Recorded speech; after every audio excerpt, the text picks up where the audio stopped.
I'm Steffi B, and today on the show I have Gary Bracey, a BAFTA-nominated tech pioneer and also chairman of Terra Virtua, a fully immersive platform to buy, trade, exhibit, and interact with digital collectibles. But Terra Virtua is not just a marketplace for NFT, it's much more. It's building the next generation of the metaverse with integrated augmented reality, virtual reality, and much more. Hi Gary, how are you? Hi, Steffi. I'm fine. How are you? Oh, I'm so excited to have you on the Financial Fox. Let's maybe start from the beginning, right? When you have been asked to join Terra Virtua. So, if you can maybe explain a little bit your background and what did you find so exciting into this project that you said, okay, I'm gonna leave what I'm doing. Well, you were quite a popular, a well-known expert in your field, and just dedicate to something completely new. Oh, well, my background was video games, and I've been in video games since the very start in the 80s, and I've spent pretty much my entire working career involved with video games at every level, from development to design to marketing and licensing and the commercial side. Um, I got together with a chap named Jawad Ashraf back in 2017 to talk to him about helping him publish games in Europe and Asia. He had a company that was developing VR video games. But we started talking about VR, and the conversation came away from actually publishing VR video games, and we started talking about our respective visions for the future in terms of what became the metaverse. Um, and we put aside why we'd originally got together in the meeting and decided we would start a company, the two of us, to actually deliver this vision because no one else was doing it. We were aware of the blockchain, which we felt was the greatest instrument in allowing us to achieve this whole metaverse vision. And NFTs were just sort of coming into the public consciousness. But as I say, this was 2017, so it was still very early days. It was all crypto kitties, pretty much. Um, and we came up with a plan and we decided, yeah, let's go for it. So he and I, we assembled a really good team of really experienced high level executives. We got Keith Ramsdale, who's the ex senior VP of EA Europe, Doug Dyer, who founded Warner Mobile, Peter Bergstrom came on side, quite a few different people, experts in their own fields. And we put together a plan, a strategy. We self-funded it with a little bit of help from friends and family. And we spent the next 4 to 5 years developing the platform. The company became Terra Virtua. And we developed what we believe was the first metaverse platform for NFTs. We actually launched the company in February of 2018 at the BAFTA headquarters, and we screened a preview of the movie Ready Player One. It hadn't been released then, so we screened a preview of it for the press, and we introduced it as a 2 hour trailer for Terra Virtua. This was 2018. So now move along to the present. Everyone's talking about metaverse and NFTs, but we have genuinely been talking about this for almost 5 years. Wow, that's quite an impressive journey. And what really catch my eye is like building a metaverse, because that's what Terra Virtual want to be a metaverse company, but the next level. So a really immersive platform, and that's what is really interesting to me, because we all talking about the digital world, and we are going to be doing more and more there. But when I go to the central land, I mean, the sandbox is quite different because there is a lot of gaming. For instance, on the central land, you are limited. Your experience is not really immersive. It's actually quite, Yeah, I mean, it's not great, right? So, what I mean, you basically mentioned about VR, IR, and all this kind of new technology. They are not blockchain, but they can really help to bring the experience to the next level. So, what I would like to understand is, first of all, how you have been thinking about integrating those technologies, and what are the plan to integrate them in the Terra Virtua metaverse? What should I expect basically when I go in?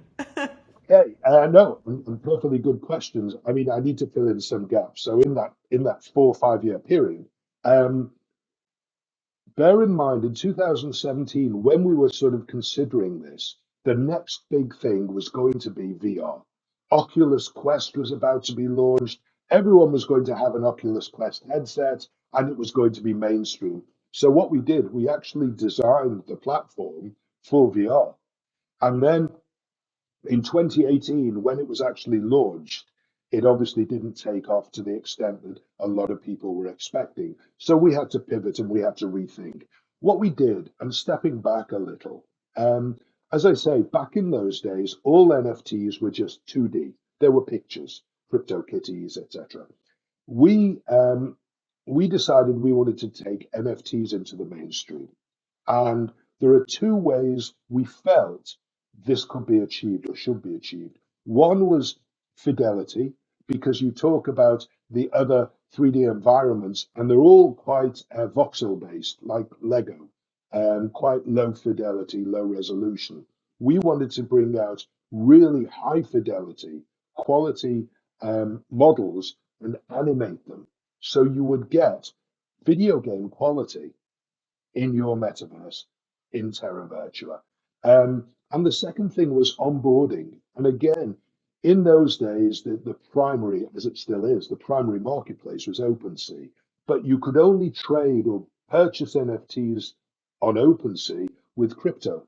So we very much wanted to bring it into the mainstream. So I believe we were the first company to actually offer credit card transactions in order to buy NFTs. So that was one issue for the mainstream. The other big one was utility, because it's all very well. I used to people said, what do you do? And I said, well, we make NFTs, we make digital items. And they said, well, why should I spend $50 on a digital item when I can buy a physical version for the same amount of money, or maybe even less? And that was the question we had to address, which is essentially value and utility, because none of these things had utility. We wanted to bring people a rich experience, and that's what it was all about. And that was calling upon our gaming background to actually bring some interaction to this whole thing. So we decided to build out, and this is where the metaverse comes in, full 3D environments within which you could display and interact with these very high fidelity NFT models. And so I approached companies like Paramount Pictures and Legendary Entertainment, whom we'd had a relationship with via the video games in the past, and they'd made a lot of money from us on the video game side. So there was a little bit of goodwill. And we said, we'd like to license your content for NFTs. They didn't know what on earth I was talking about. They didn't know what an NFT was. So they said, yeah, all right. And we got, I think, 10 Paramount titles of, Top Gun, Godfather, some really big brands. And then from Legendary, we got Lost in Space, and a little later on, Pacific Rim and Godzilla v Kong. I mean, these are triple A brands. Um, and they trusted us to actually deliver, which we did. We delivered some very, very rich content. And that was the start of the journey. And in the meantime, we were differentiating. Now, the very important thing here is we launched about a year ago, just over a year ago, in 2021, early 2021, our marketplace and our environments. Um, and with the express intention, much like you do in video games, you don't just launch the game to the world. You have to soft launch it. You have to test it. You have to get feedback, debug it, find out what people like, find out what they don't like. User experience is key to the long-term success of whatever you build. So this was our strategy. We figured we would launch this, spend a year out in the market, just getting feedback, building the community, getting their comments, finding out what they liked, what they didn't like. And that's exactly what we did. And we introduced new features and got rid of features, etc., etc. So we got to the end of last year and then decided we were ready for phase two. And we kicked off phase two with addressing the sustainability issue, which was which became of paramount importance to everyone. The energy and the cost, the gas fees, of course, of these NFT transactions were becoming very, very. So that's when we spent a number of months converting our platform over to more sustainable solutions such as Polygon, Cardano, etc., etc. And that's where we are at the moment. So we've done the blockchain change for the sustainable uh, transactions, and now we're redeveloping the actual content and the environments to actually deliver our original vision, which is the metaverse, which is sort of land, planet, and themed worlds. Because we're very active in the sports area, in the celebrity area, in the movie, TV, comic books, etc., etc. So what we're going to do is we're creating dedicated lands that are themed to each of these sectors, and then the IPs will have a virtual presence, a city, if you like, in the relevant land upon which we will build the world and the experience. And what we did was a few months ago, our first venture into this is we partnered with Nitro League, which is a car racing game, a great car racing game. And what you can do is you can buy your car on our marketplace. You can display your car within the driveway of your house in our AR app or within your Terra Virtua environment, within your Terra Dome. And of course, you can then race that same car within the Nitro League game. So this really does deliver on the initial concepts of the metaverse in that you can use your assets, your digital assets, in different ways. And there is a huge, behind all of this, there's a huge social element whereupon you interact with your friends, you bring your friends in, and they can admire your car and you can admire theirs and maybe take theirs out for a test drive. And this is all the way it's going to evolve over the coming months and years is going to make this the primary driver for adoption, we believe. Wow, that's a great overview, and you mentioned a few points like the partnership with Cardano NFT, which is very valuable because you are one of the few. I mean, I think you are the only marketplace that actually recognize the the next level of NFT that Cardano have got. And I would like just to pause here and hear maybe a little bit from you. What did you see in Cardano NFT and why you wanted to have a partnership with them? Of course, I mean, it was mainly the sustainability issue that became very, very key. And it wasn't because of outside influences necessarily. I mean, people were getting on their high horse about how Ethereum was not sustainable. It was sucking energy. The gas prices were very high, and all of those arguments are valid. But I think we personally um, have a very environmental attitude. When you get to a certain age, you are concerned about your children and potentially grandchildren growing up in a world where, you know, it's not very, very good. So we wanted to be a little bit more responsible. And Cardano checked all of those boxes in terms of what they can deliver. So my colleague Jawad was in touch with Cardano. He's the one who developed the relationship and explained to them what our intention was and what we were looking to do going forward. And I believe they liked the sound of what we were doing, and so that relationship was forged. And we're looking forward to bringing some really, really interesting content out on the Cardano blockchain. Well, I definitely think that the point about sustainability is at the core of Cardano because that's what has been always like that, and they definitely look long term, trying to really to add value rather than try to test the new stuff first. So moving into the scalability issue, because you mentioned about VR, IR, high quality NFT. They are not just picture, but these all pose the problem about, can you cope with all that kind of information in a metaverse? How you're going to make sure that you can build something that is scalable and can actually keep up with the demand from an increasing mass adoption? If that is also basically your point, try to onboard more and more people. Yes, and that is the sort of great problem to have. And we've thought very carefully about it, and that's why it's all based on evolution. That's why, we've spent 4 years building a solid foundation. You mentioned before about Cardano and how they are being very considered about the way they are developing their business. And I'd like to think that we've been the same. Rather than going for the quick buck, which a lot of other NFT companies have done, we decided we would be slow and steady. We'd build solid foundations for a long term and sustainable business. And that's what we've been doing. So everything is evolving gradually, and we're building a robust foundation for us to create that metaverse upon. Scalability is a major issue.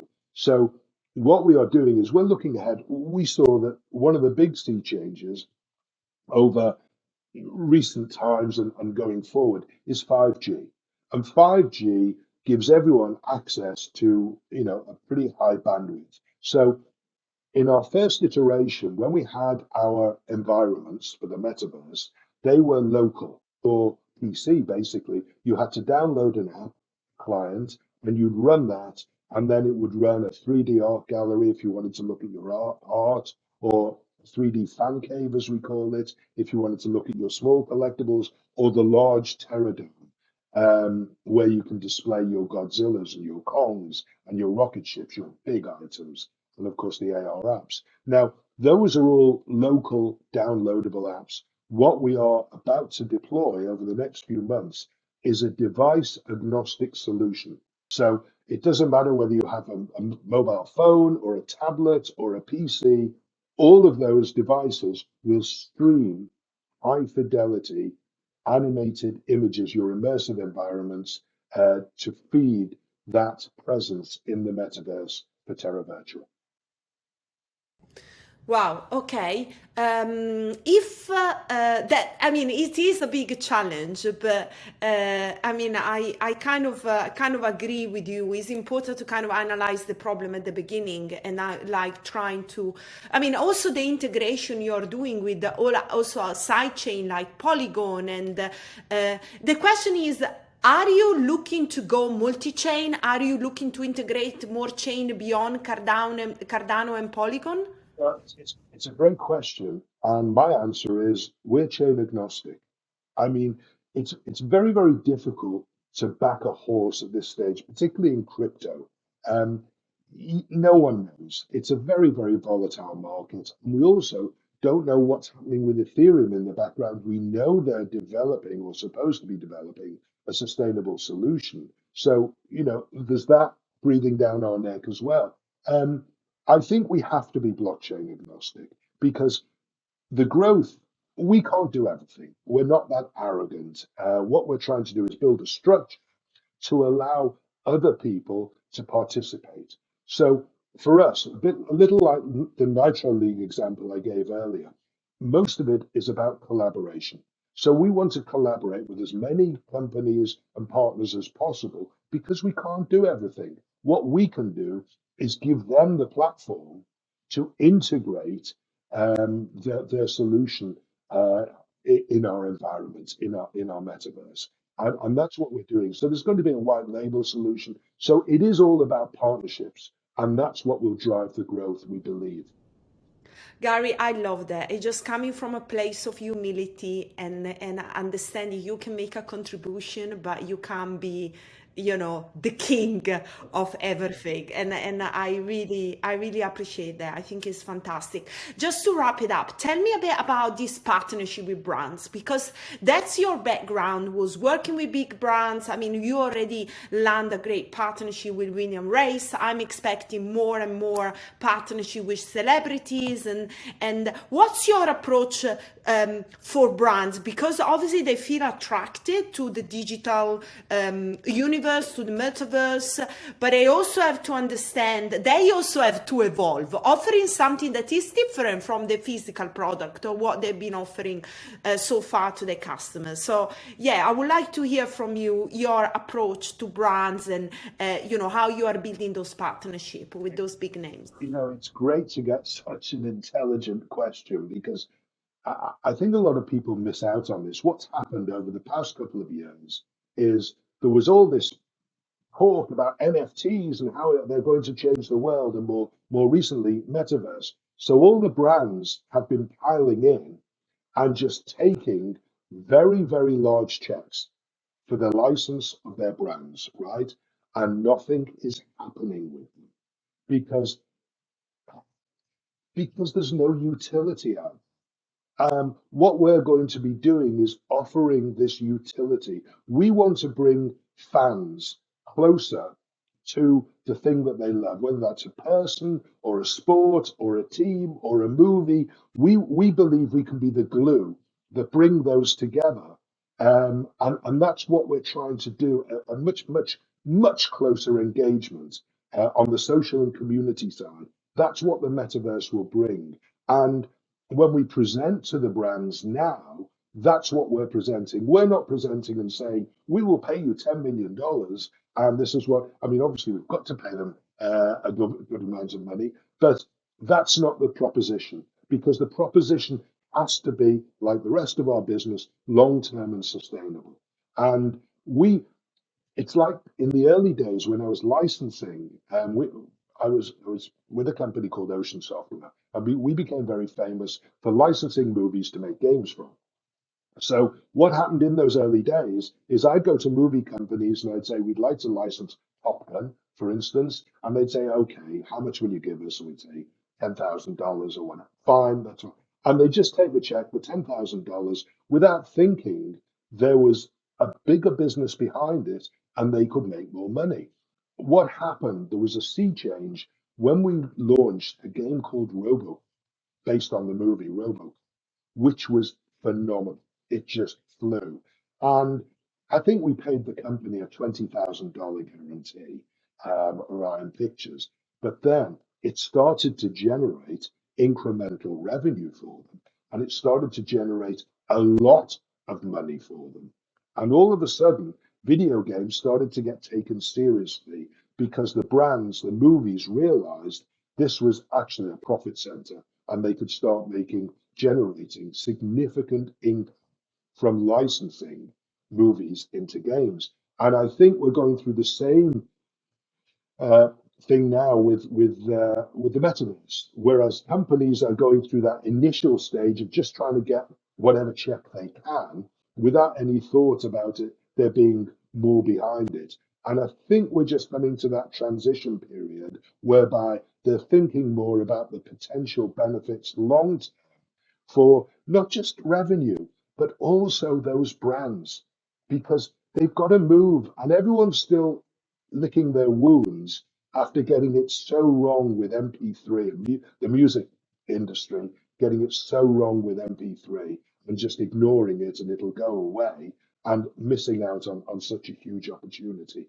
So I think there are lessons to be learned in history, and everything else. And what we're doing is presenting a really, really compelling view of what their future could be should it be done right. I have got challenging question, maybe something that I think I posed to the founder of the Sandbox as well, but I didn't have the answer that I wanted. Is as we are building a digital universe, there will be ethical implication because we are going inside as avatar or we our digital identity, but we are building an economy, a society where we should have rules on what we should do or we shouldn't be doing in a metaverse. And because you are taking this very robust approach to a sustainable project to the future, I would like to understand how you're thinking about ethical issue in the metaverse. It's a really tough question, and there's no straightforward answer. And I mean, I'm not dodging the answer. We are trying to take a really responsible view of all of this. We were the first NFT marketplace to actually demand a contract from any artist who provided content for our marketplace because they had to state legally that they were the creators and owners because people were just downloading stuff from the web and selling it as their own work. We were the first company to actually insist on a contract with every artist, which we have now. And so I'd like to think we take a responsible approach to everything. It's going to be difficult because the whole concept of Web3 is decentralization, which means that a little like when you're trading in cryptocurrency, there's an element of anonymity, right? Which means that there, there lacks responsibility and accountability. It's really, really difficult. It's like on social media. Um, you've got many, many people who just have these names, these fictional names. They're not actually John Smith, they're something else, and they feel free to troll and be rude and promote hate under an assumed name because they're protected from it without consequence. And of course, that is something that is going to, without doubt, materialize in the metaverse. I I don't know.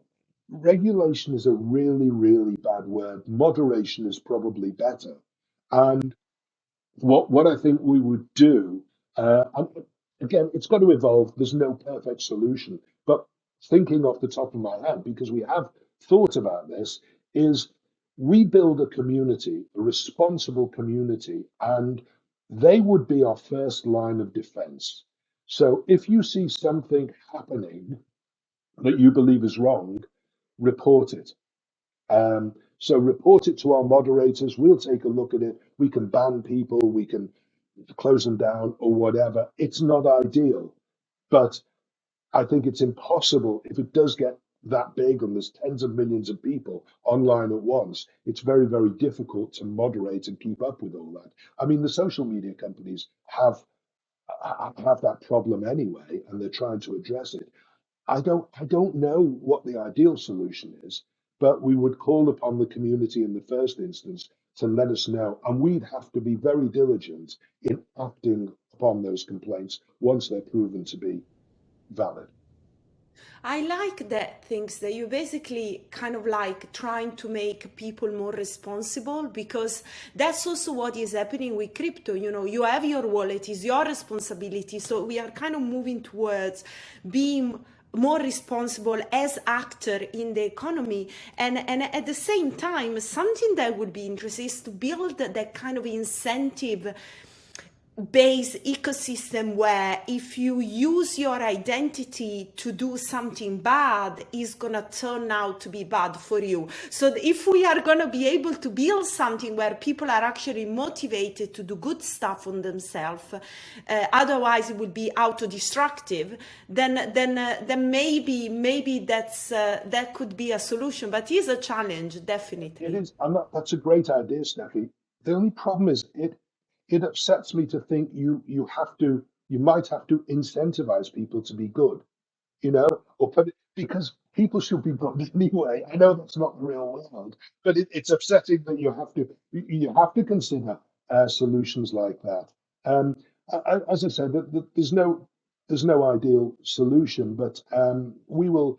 we will try and moderate as much as possible, and I think it will evolve. And one thing that we do have, which I think goes towards this, is in our metaverse, you will have real friends, right? A little like Facebook, where you've accepted people who you know personally, or LinkedIn, or whatever, and they are in your close circle, and they can interact with you at any time. They can come into your environment, your house, your place, and you can go to theirs and you can talk to them in real time, and that's fine because they're real friends. You've checked the box, you know them, and you've accepted them.